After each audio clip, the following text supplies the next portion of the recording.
Thank you, Mr. President. May we recognize our distinguished colleague, Senator Robin Hood Padilla, to also make a manifestation. Senator Robin Padilla is recognized. Maraming salamat po, Ginoong Pangulo, at sa ating pinunong mayorya. Ako po ay nakinig at napanood ko po ang mga talumpati ng ating mahal na kasama, Senator Risa Hontiveros, Senator Marcoleta, Senator Erwin Tulfo, patungkol po sa kaganapan na nangyayari ngayon sa pagitan ng Chinese Embassy at sa atin pong mga senador. Ang akin po lang mungkahi sana, ako po ay naniniwala, mga mahal kong kasama, na itong usapin nito ay masyadong popular sa ating mga kababayan. At ang magsalita ka ng patungkol sa pagsasaayos ng singalot na ito ay hindi pabor sa sino man na magsasalita ng gusto mong magkaroon ng kapayapaan. Pero sa usapin nito, ako po ay tatanggapin ko kung ano ang sasabihin ng mga tao sa akin. Kung sasabihin nilang, oh, pro-China yan. Okay lang po. Wala pong problema.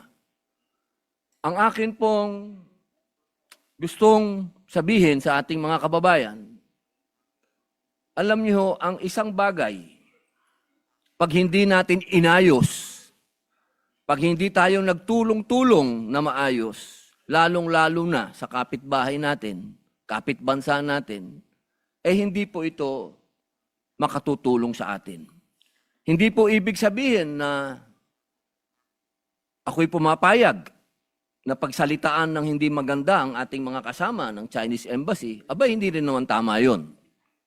Pero, hindi rin naman po tama na ang isang opisyal natin sa gobyerno na isang unipermado pa, ay gagawa ng katatawanan o karikature ng presidente ng China.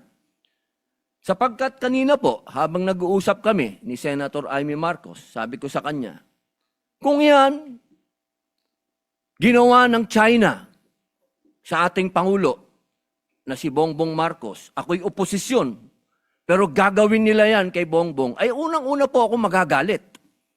Sapagkat hindi ako papayag na babawin ng kahit na sino ang Pangulo ng Pilipinas. Hindi ako papayag na gawan ng karikature kahit ako'y oposisyon na gawan ng ganyan ang ating Pangulo. Sapagkat ang Pangulo ng isang bansa, yan po ang tinatawag nating representasyon ng ating bayan, katumbas ng bandila. Kung ano ang tingin natin sa bandila, yan ang tingin natin sa Pangulo. Kaya, kung ano man po ang ginawa ni Admiral Tariela, ay pinakikiusapan ko po siya na huwag niyang ulitin. Sapagkat, pag nambastos ka, babastusin ka rin talaga. Wala po tayong magagawa sapagkat duty ng kahit na sino na ipagtanggol ang kanilang Pangulo. Ang gusto ko lamang pong sabihin dito, aking mga kasama, tama po, naniniwala po ako na hindi makatwiran ang ginagawang pambobomba ng tubig sa ating mga mangingisda, sa ating Coast Guard.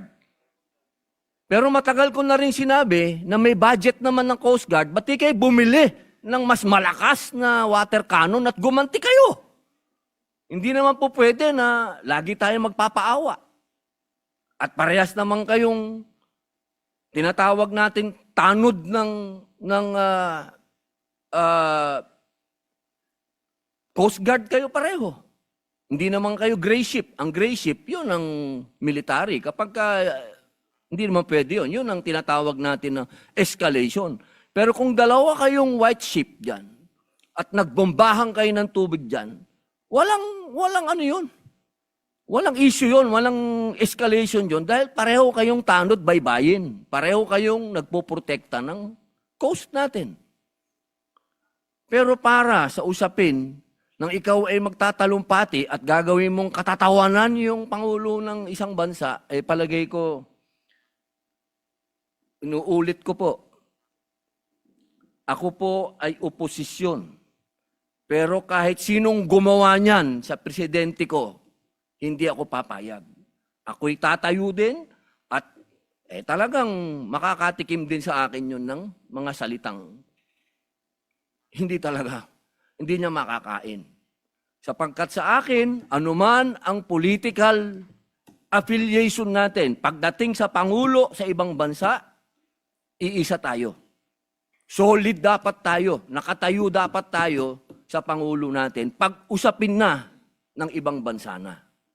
Kaya sana po, nakikiusap po ako sa Chinese Embassy at sa ating mga kasama na sana po ay matapos na ito, makapag-umpisa na po tayo ng magandang relasyon, pag-umpisahan natin ng pag-uusap, sapagkat, alam niyo po, meron din po tayong ibang mga kasinggalot. Tahimik nga lang tayo. Katulad po ng aking best friend sa Malaysia. Kasinggalot natin yan sa Sabah. Ilan ng Pilipinong naging stateless doon? Ilan ng Pilipinong dineport nila? Pero naging tahimik naman tayo. Wala naman akong naririnig. Kaya sana kung ano po yung ginagawa ng iba din sa atin, pantayan din natin. Alam nyo, masakit sa akin magsalita ng patungkol sa Malaysia dahil kapatid kong mga Muslim yan. Pero ini-example ko lang po sa inyo na meron din tayong problema sa ibang lugar na meron din ginagawang pang-aabuso din sa atin na hinihingi ko din na magsalita din kayo. At sana, bilang panghuling salita, alam nyo, nung kailan lang nakita kami ni General Torre. Ang tingin ko dyan sa taong yan, kaaway ko yan. Sa ginawa niya kay dating Pangulong Rodrigo Roa Duterte. Pero dahil nagkita kami sa isang lugar na hindi namin dapat pag-usapan ang ginawa niya, kundi kami mga bisita sa isang lugar, kami naging, kumbagay, diplomat na rin kami. Kami naging mahinahon sa isa't isa. Sapagkat yun dun po ay pagpapakita sa ating mga kababayan na hindi sa lahat ng oras ay palabang ka. May mga pagkakataon na pwedeng madaan sa usapan. Kaya po sana, inuulit ko po, wala po akong masasabing sa mga speech, sa mga statement ng ating mga kasama.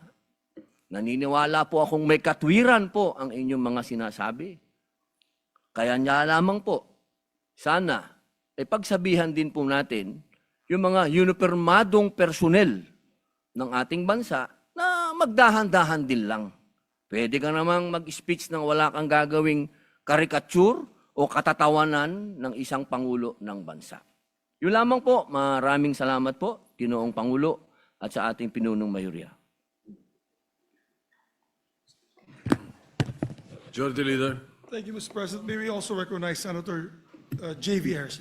Senator J.B. Ejercito is recognized. Yeah, maraming salamat, Ginoong Pangulo. Nais ko lang siguro suportahan na, Ginoong Pangulo, ang pahayag ng ating pong kasamahan, si Senator Risa Ontiveros at si Senator Erwin Tulfo, tungkol po doon sa pagpuna sa Embahada ng China sa kanila pong pagbabatikos din sa ating ilang opisyal o nagkakaroon sila ng masabi nating hindi pagkakasundo.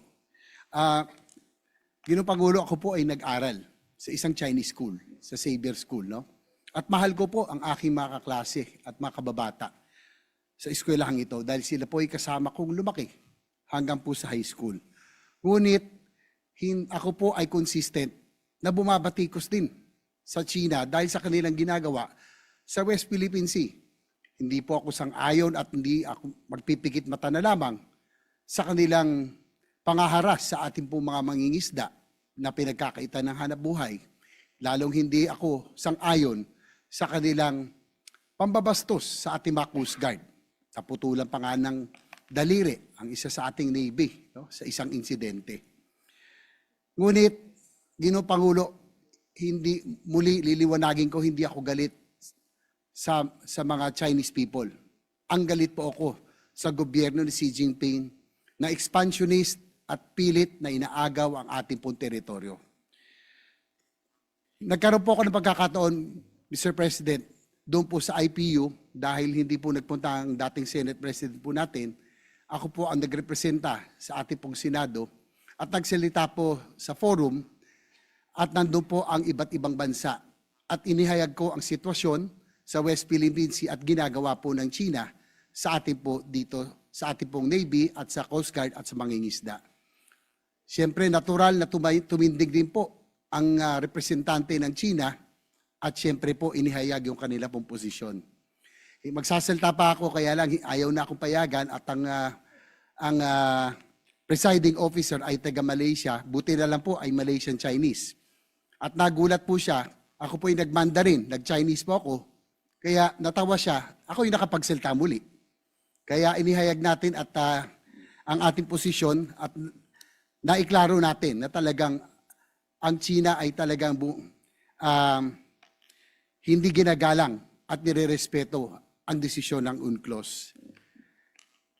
Mr. President, before I end, gusto ko lang sabihin na gusto ko pong suporta ng ating mga opisyal na nagsasalita ngayon. Hindi masama na tindikan ang ating soberenya, hindi masama na ipaglaban ang ating teritoryo at lalong hindi masama ang itaguyod ang interes ng bayan. Muli, I commend Senator Tibero, Senator Tulfo, and be rest assured that we will always be here and fight for the interests of our country, and we will always fight for the sovereignty of our country. Maraming salamat po. Senator Francis Pangilinan is recognized. Yes, thank you, Mr. Senate President. Thank you, Majority Leader. I would like to just manifest that I share the sentiments raised by Senators J.V. Ejercito, Senator Erwin Tulfo, and Senator Risa Ontiveros on the unacceptable public statements issued by the Chinese embassy and a number of its officials. I too, Mr. President, was subjected to stern reminders, which I believe were undiplomatic and unacceptable. When we raised concerns about the live military drills in the Taiwanese Strait, that it was an escalation of the tensions in the region, China, the embassy reminded me of the One China policy. And I responded by saying, we recognize the One China policy, but they too should recognize our exclusive economic zone. If they can take it, I said, if they can dish it out, rather, they should be able to take it. And this is why this morning we prepared a draft in consultation with Senators Ontiveros and the Senate President and circulated the draft expressing the sense of the Senate. 15 senators, we thank our colleagues for signing the draft resolution, and I understand we will be tackling this tomorrow. And in no uncertain terms, we condemn the statements of the Chinese embassy that are, we believe, inconsistent with diplomacy and international law. Having said that, Mr. President, 15 senators support the resolution.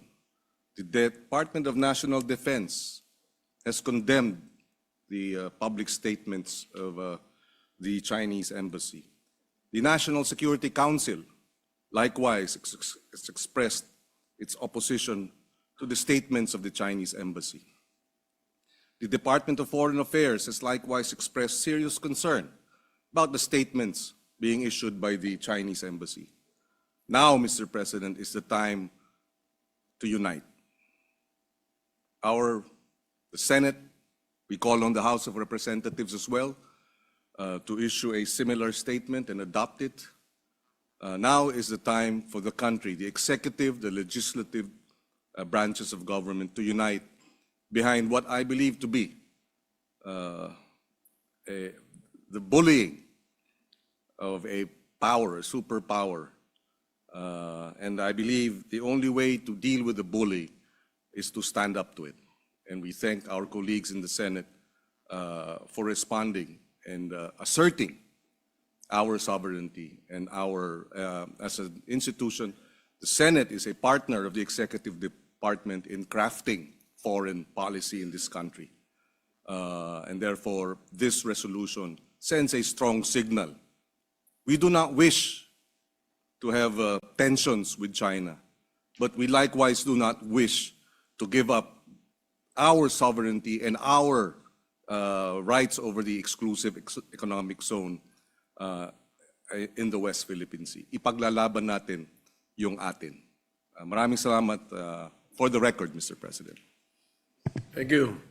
Well, just for a little levity, Your Honors, were you able to witness the popularity of Taiwan yesterday? The entire world was watching Taiwan yesterday. As I said, just a little levity. And you did watch it, no? I Netflix. suppose. Netflix yata yun, Mr. President, no? The Spider-Man Yes. They climbed up climbed 101. Tower 101, yes. Yeah, the entire One of the world was tallest. watching yesterday. Taipei 101. On Netflix, live. Anyway, Thank you, Mr. Thank President. you. Go ahead. Mr. President, I'd just like to also ask the Secretariat that all the speeches and manifestations made today be also directed to the Committee on National Defense as Primary Committee and Foreign Relations as Secretary.